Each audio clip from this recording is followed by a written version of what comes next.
సంవత్సరంతో పాటే ఏపీలో కొత్త డీజీపీ కొత్త సీఎస్ రాబోతున్నారు. ప్రస్తుత chief secretary Nirab Kumar DGP Dwaraka Tirumala Rao పదవీ కాలం నెలాఖరుకు పూర్తవుతుంది. కొత్త బాస్ల కోసం కసరత్తు షురూ చేశారు సీఎం చంద్రబాబు. ప్రభుత్వ లక్ష్యాలు ప్రాధాన్యాలను పకడ్బందీగా అమలు చేసే అధికారుల కోసం సీఎం అన్వేషిస్తున్నట్టు తెలుస్తోంది. మరి ఈ లిస్టులో ఉన్నది ఎవరు? వినిపిస్తున్న పేర్లేంటి? AP chief secretary Nirab Kumar Prasad తో పాటు డీజీపీ ద్వారకా తిరుమలరావు ఈ నెలాఖరుకు రిటైర్ కాబోతున్నారు.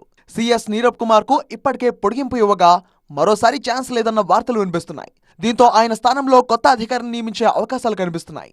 అదేవిధంగా డీజీపీ ద్వారకా తిరుమలరావు కూడా రిటైర్ కాబోతున్నందున కొత్తగా మరో సీనియర్ ఐపీఎస్ ను డీజీపీగా నియమించే ఛాన్స్ ఉందంటున్నారు.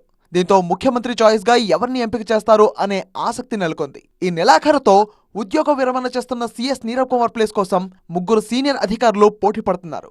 ఈ ముగ్గురులో విజయానంద్, సాయి ప్రసాద్, ఆర్పి సిసోడియా పేర్లు పరిశీలనలో ఉన్నట్టు తెలుస్తోంది. వీరి పదవీకాలం ఆధారంగా ఎవరిని నియమించాలి అనే విషయమై ముఖ్యమంత్రి నిర్ణయం తీసుకునే అవకాశం ఉంది. ఈ ముగ్గురులో సాయి ప్రసాద్, సిసోడియా 1991 బ్యాచ్ అధికారులు కాగా విజయానంద్ 1992 బ్యాచ్ అధికారి. ఇదే సీనియారిటీ లిస్టులో శ్రీలక్ష్మి, అనంతరాము పేర్లు ఉన్నాయి. కానీ వీరిద్దరికీ అవకాశం లేదని చెప్తున్నాయి ప్రభుత్వ వర్గాలు. సీఎస్ రేస్ లో ఉన్న ముగ్గురులో విజయానంద్కే ఎక్కువ అవకాశాలున్నాయంటున్నారు. ప్రస్తుతం ఎనర్జీ శాఖ సెక్రటరీగా ఉన్న విజయానంద్ కు చంద్రబాబుకు ఇష్టమైన అధికారుల్లో ఒకరిగా పేరుంది.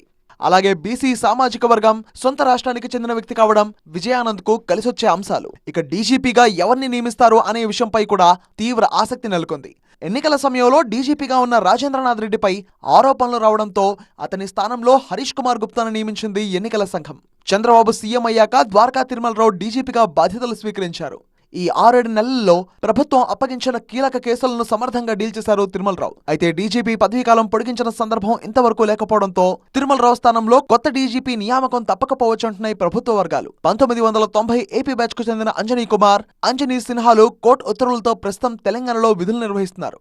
అందువల్ల వారికి అవకాశం లేనట్టే. దీంతో 1992 ఏపీ కేడర్ కు చెందిన హరీష్ కుమార్ గుప్తాకే మళ్లీ అవకాశం దక్కవచ్చు అన్న వార్తలు వినిపిస్తున్నాయి. మరి చంద్రబాబు ఆయనకే అవకాశం ఇస్తారా లేక ఎవరైనా కొత్త వారిని తీసుకొస్తారా అనే ఆసక్తి నెలకొంది.